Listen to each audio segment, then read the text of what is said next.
Bueno.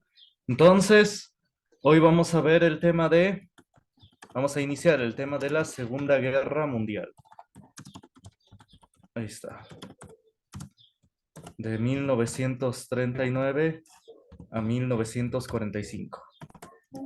Bueno, pero vamos a ver antecedentes, vamos a ver desde antes, ¿sí? Vamos a ver causas, vamos a ver ciertos aspectos importantes. Sí, nos van a quedar cortas las clases. Quizás le dediquemos dos o voy a ver si tres clases, ¿sí? Voy a ver.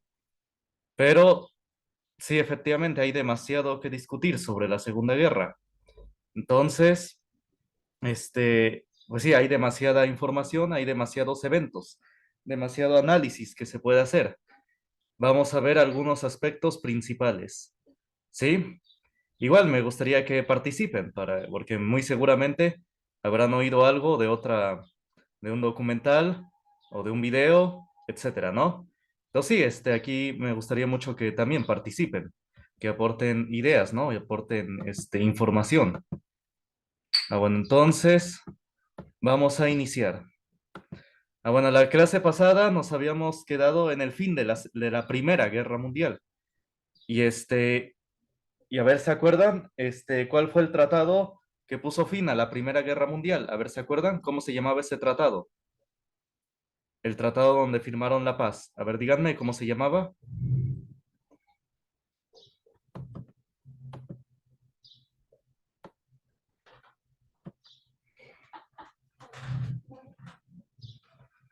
Es decir, el tratado que firmó Alemania con los países, Francia, Inglaterra y Rusia. A ver, díganme cómo se llamaba ese tratado.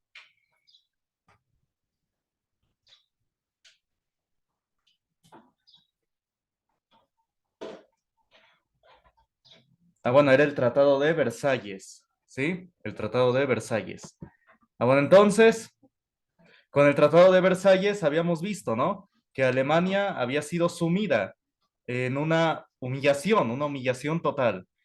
Le habían impuesto reparaciones de guerra por una cantidad enorme, le habían quitado sus fuentes de trabajo, lo que es su industria y también el carbón, varias cosas. A ver, vamos a repasarlo, a ver, lo voy a sacar. Las condiciones de Alemania. Bueno, entonces, vamos a repasar las condiciones de paz, ¿no? Impuestas a Alemania. Eran ceder territorios en Oriente, Sur y Occidente, ceder sus colonias de África, admitir inspecciones extranjeras, pagar a los aliados 132 billones de marcos oro, entregarle a Inglaterra todos sus mercantes de más de 1.000 toneladas, construir anualmente 200.000 toneladas de barcos para entregarlos a los vencedores. Dice ceder 5.000 locomotoras y 10.000 vagones. Entonces sí, fueron unas condiciones para aplastar a Alemania completamente. Entonces, sobre este tema de ceder territorio en Oriente, Sur y Occidente, voy a poner un mapa. Ahí está. Miren, después de la Primera Guerra Mundial, Alemania quedó así establecida. Todo lo café es Alemania, después de la Primera Guerra Mundial, después de de la primerita. Todo esto café es el territorio de Alemania. Y miren qué inconsistencia aquí geográfica que le impusieron a Alemania. Este café que está aquí de este lado también es parte del territorio alemán, también es parte del territorio alemán. Pero como le quitaron Alemania sus territorios, tanto también esto de rojo le quitaron y esta parte de acá, esto de azul y blanco, entonces quedó cortada, quedó afectada. Es decir, imagínense, le mocharon este pedazo de territorio al país alemán. Es como si a nosotros en México, digamos que nos quitan el territorio de Chiapas y parte del territorio de Veracruz. Y así no podemos entrar directamente a Yucatán, digamos, o a Quintana Roo. Así algo así les pasó a los, digamos, es un ejemplo para que me entiendan. Pero aquí quiero que entiendan el mapa, aquí evidentemente. Todo lo café es territorio alemán, es parte del país de Alemania. Y miren, le quitaron este pedazo de blanco y gris. se lo quitaron, partieron a Alemania, la partieron, la hicieron, que no pudiera acceder a este pedazo de su territorio, de su mismo territorio. Entonces esto creaba inconsistencias muy grandes. Como les digo, imagínense que a un país lo partan de tal manera que no pueda acceder a una parte de su territorio. Alemania no podía acceder a esta parte del territorio, a esta parte café. Entonces, eso también le afectó mucho. Y esto fue realmente una afectación directa, una humillación, y que la población alemana sufrió. Y es lo que les digo, no solamente los países Inglaterra, Francia, se vengaron de Alemania, sino que también se vengaron de su población, que nada tuvo que ver, porque le quitaron este pedazo. Es decir, vamos a ver lo que es Alemania actualmente. A ver, espérenme, voy a sacar un mapa de lo que es Alemania actualmente. A ver, lo voy a sacar. Ah, bueno, entonces miren, esto era Alemania antes de la Primera Guerra Mundial, incluyendo este pedazo de que está un poco en blanco. Entonces, después de la Primera Guerra Mundial, le quitaron ese pedazo, como están viendo. Ven, se lo quitaron. Entonces, partía realmente al país, para ir, digamos que personas de esta parte del territorio alemán a esta parte, tenían casi que pasar primero por un país, digamos por aduana, pagar aduana y ya después volver a entrar al territorio alemán. Entonces realmente eso creaba grandes problemas y le afectaba a la población porque aquí vivían alemanes, vivían, obviamente era parte del país alemán, parte del territorio alemán. Entonces eso era una gran inconsistencia que estaba sufriendo Alemania. Esto es muy importante de entender porque recuerden que la Segunda Guerra Mundial se desató, dicen que por la invasión de Alemania a Polonia. Ah, bueno, pero estamos viendo que sí, que era una invasión para recuperar ese territorio que les pertenecía, porque este territorio les pertenecía a los alemanes. Entonces, al principio quisieron negociar ese pedazo. Querían nada más este pedazo para poder conectar su territorio. Pero bueno, pero como no había las negociaciones, no avanzaban bien, entonces sí, los alemanes invadieron, o bueno, Hitler invadió este pedazo de Polonia. Bueno, y después todo este pedazo, para poder tener comunicado su territorio. Ah, bueno, pero eso lo vamos a ver más adelante. Entonces, sí, entonces en primera instancia vamos a escribir Alemania quedó muy resentida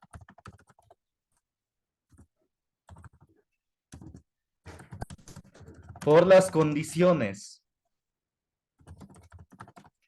de paz impuestas por los países vencedores de la Primera Guerra Mundial.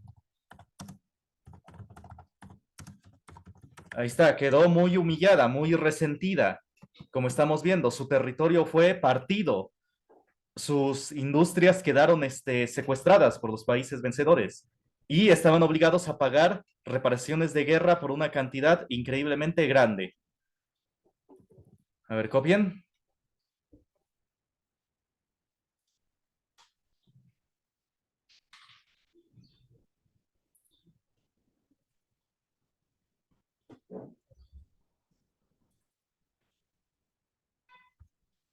Ah, bueno, me faltó. En el Tratado de Versalles. Es decir, en el Tratado de Versalles es donde estaban contenidas esas condiciones humillantes.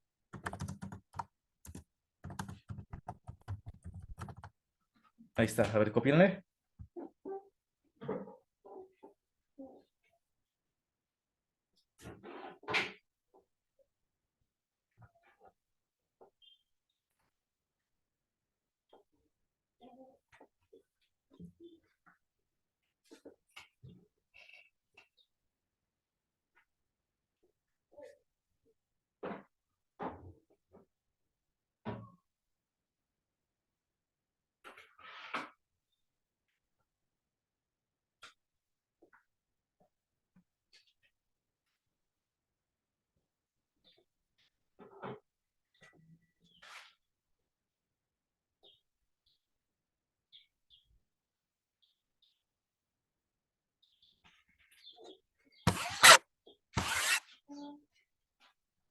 Bueno, ¿ya copiaron? Bueno, entonces en este contexto surgió Adolfo Hitler. Supo cómo a través de su discurso ganar adeptos, como ya había dicho la semana pasada, para que lo apoyaran. Pero vamos a ver cómo fue surgiendo. Vamos a ver nada más un pedazo, un resumen de cómo fue ascendiendo al poder en Alemania. Dice, el ejército alemán reducido a 100.000 hombres por el Tratado de Versalles. Entonces también el ejército de Alemania se vio obligado a ser reducido.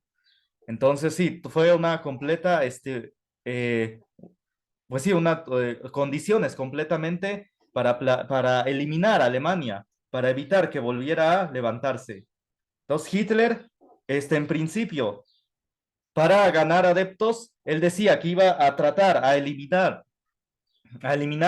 el Tratado de Versalles. Ese era su objetivo de Hitler. Esa era su propaganda, que iba a eliminar el Tratado de Versalles.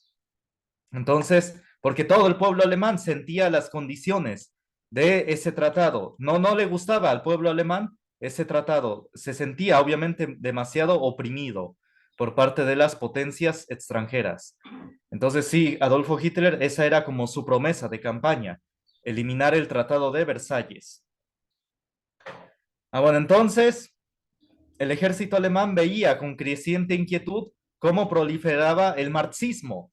Recuerden que hace 2 clases o 3, no, 3 clases o 4, les enseñé, ¿no? Sobre las dos ideologías imperantes en esa época. El globalismo o capitalismo, más bien, capitalismo de Estados Unidos e Inglaterra, y el marxismo que estaba surgiendo en Rusia. Entonces, estas eran las dos ideologías más imperantes, más importantes de esa época. Entonces, y habíamos visto la revolución rusa, ¿no? Habíamos visto que en Rusia hubo una revolución donde mataron, eliminaron a la monarquía rusa. Y también la población había sido oprimida para aceptar esa revolución.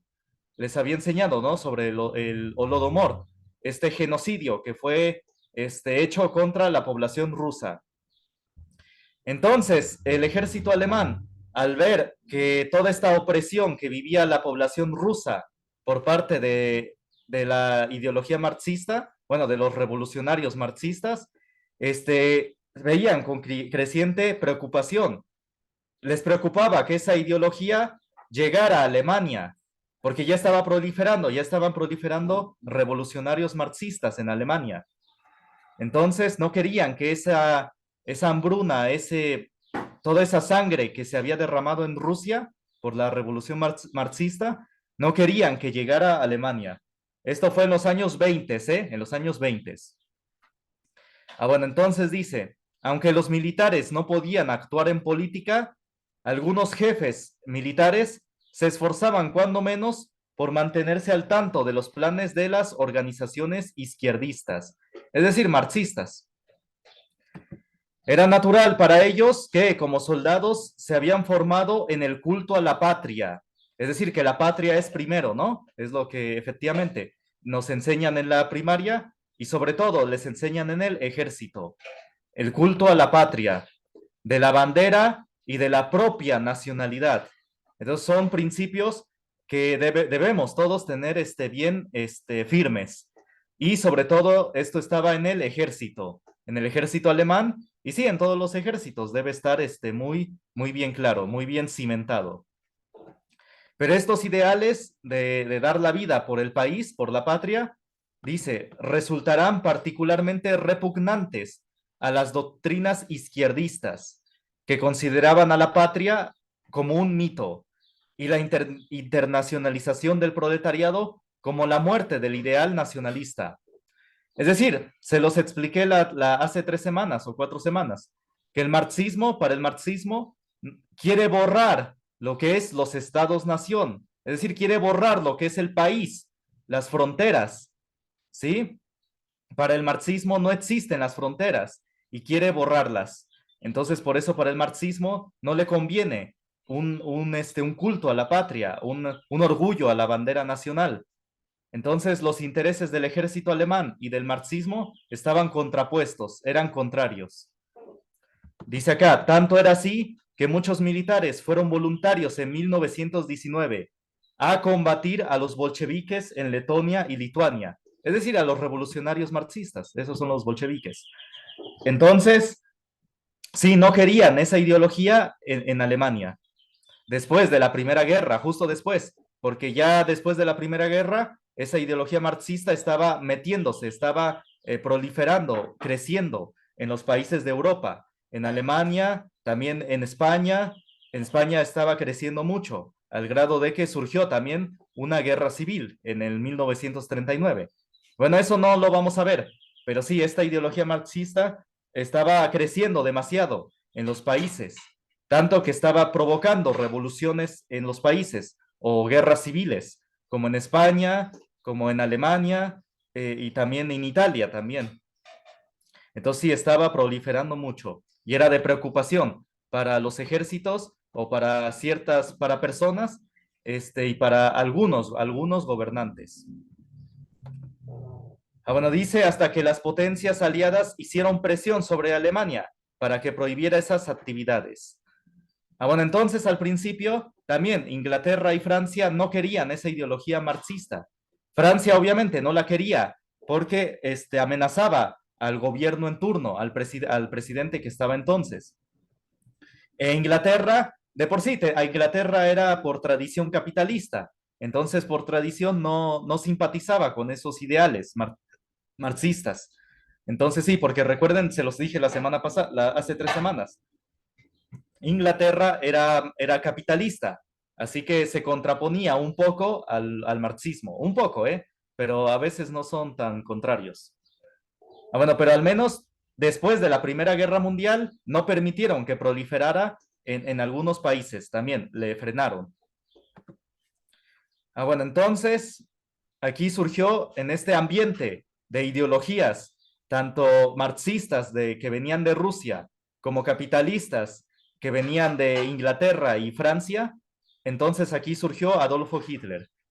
Dice aquí el cabo, es decir, que Adolfo Hitler fue soldado, fue soldado. Eso ahí es importante decirlo. Por eso tenía muy enraizado los ideales de dar la vida por su país, un ideal de amor por la patria, ¿sí? Como decía aquí, el culto a la patria, a la bandera, ¿sí? Lo tenía muy bien enraizado Hitler. Dice, cuando era cabo, es decir, soldado cabo, fue comisionado en enero de 1919 para observar las actividades de algunos nacientes consejos de soldados, es decir, para vigilar esas actividades comunistas, marxistas, similares a los soviéticos de Rusia. Entonces, sí, para vigilar esa actividad. Con el mismo fin, visitó la asamblea del naciente Partido Obrero Alemán. Entonces, sí, fue enviado como espía para vigilar esas actividades. Fue en ese un instante pleno de futuro. Vamos a ver por qué. Propiamente el partido, ese Partido Obrero Alemán, que al principio fue marxista o comunista, no existía más que en la mente de sus proyectistas. Y aquí dice los nombres de los líderes de ese partido en ese entonces.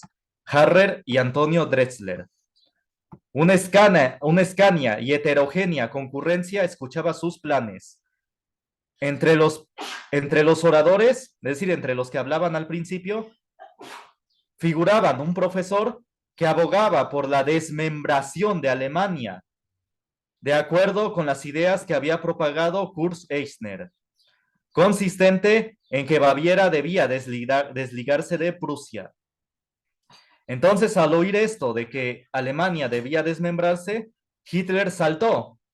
Dice, olvidando su papel de neutro observador, Hitler pidió la palabra. Fue tan violento su discurso que el profesor abandonó la sala. Terminada la sesión, Hitler averiguó más detalles acerca del naciente partido. Entonces dice que no había nada, ni un volante de propaganda. Se carecía de tarjetas de identificación de los miembros del partido. Por último, hasta un pobre sello. En realidad solo se contaba con fe y buena voluntad. Desde aquel momento, Hitler escribió, desde aquel momento desapareció para mí todo motivo de hilaridad y tomé las cosas en serio. Es decir, si creía, Hitler dice que si creía que el marxismo no era peligro para Alemania, entonces ahí fue cuando se convenció de todo lo contrario, que debía tomar cartas en el asunto, dice él, ¿no? Entonces, desde ese momento, dice, decidió dedicarse a la política.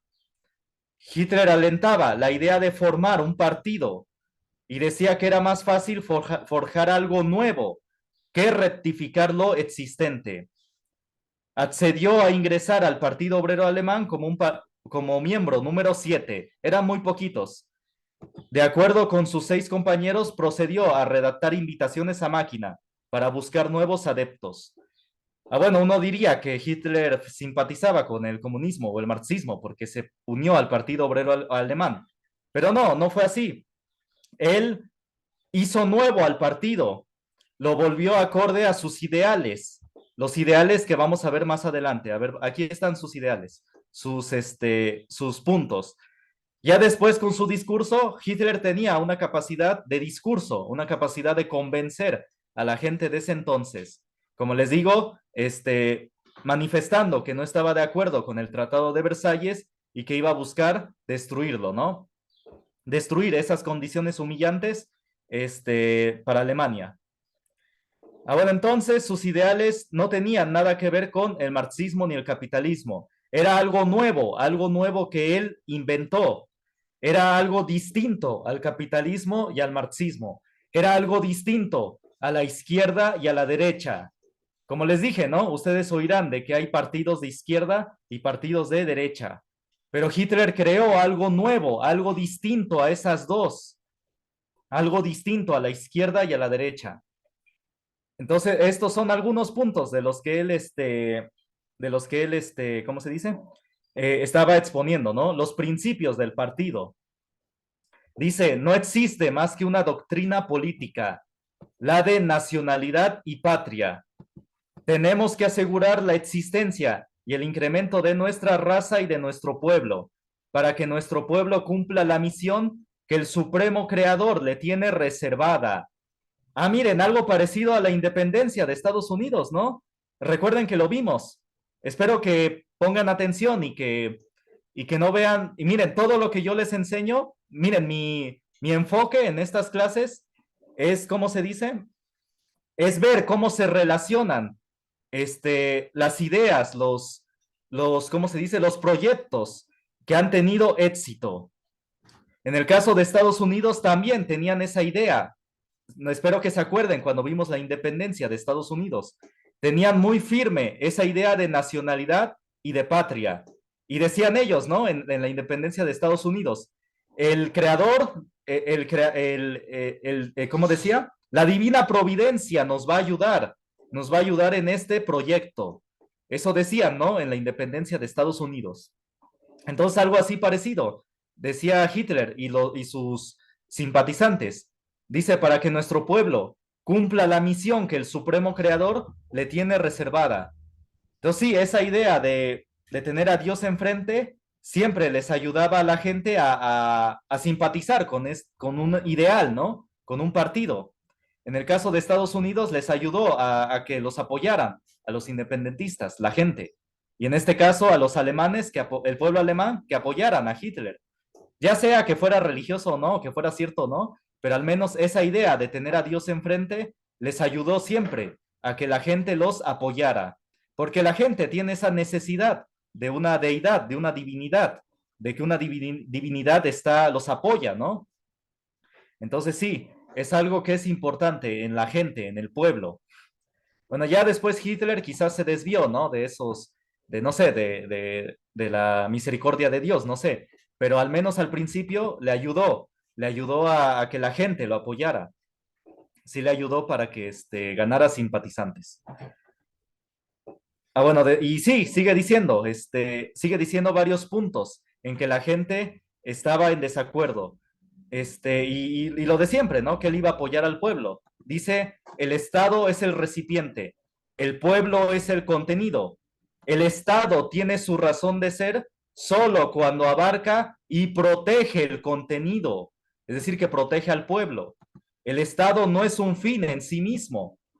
Miren, eso es lo que está pasando actualmente con los partidos políticos. Quieren que gobernar para que el partido crezca. Es decir, actualmente los partidos políticos, su finalidad, su fin, es el partido en sí mismo, no el pueblo. O bueno, sí lo dicen, pero en poca manera. Si observan su discurso, su fin en sí mismo es el partido. Entonces Hitler supo cómo convencer al pueblo en decir que sí, tenemos un partido político, pero finalmente nuestro partido va a proteger y abarcar al pueblo, va a proteger al contenido del Estado, que es el pueblo. Entonces, ese discurso en mucha manera le ayudó a Hitler a que la gente lo apoyara. Y sí lo apoyó, porque ganó después aquí. Bueno, no voy a leer todos los puntos porque no tiene caso, no tiene caso. Y no quiero que crean que los quiero que apoyen, bueno, o que simpaticen, ¿no? Con los ideales de Hitler. No, sino nada más estoy poniendo sus puntos que lo hacían que la gente lo apoyara, que se ganara simpatizantes. Entonces, digo, al principio no decía nada sobre matar a los judíos, digo, por el holocausto. No decía nada de eso. Hablaba de sacar al pueblo alemán de la miseria causada por el Tratado de Versalles. Entonces, eso eran sus puntos al principio, esos eran sus puntos. El pueblo alemán no era antisemita, no era antijudío. Los puntos no hablaban sobre eliminar a los judíos, no, para nada. Este libro, que se llama Derrota Mundial, de Salvador Borrego, los pone. Entonces, no decía nada, al principio no decía nada de expulsar o de matar a los judíos, nada. Hitler ascendió porque quería, les decía a la gente que iba a sacar a Alemania de esa humillación que había tenido después de la Primera Guerra Mundial. Así fue como ascendió.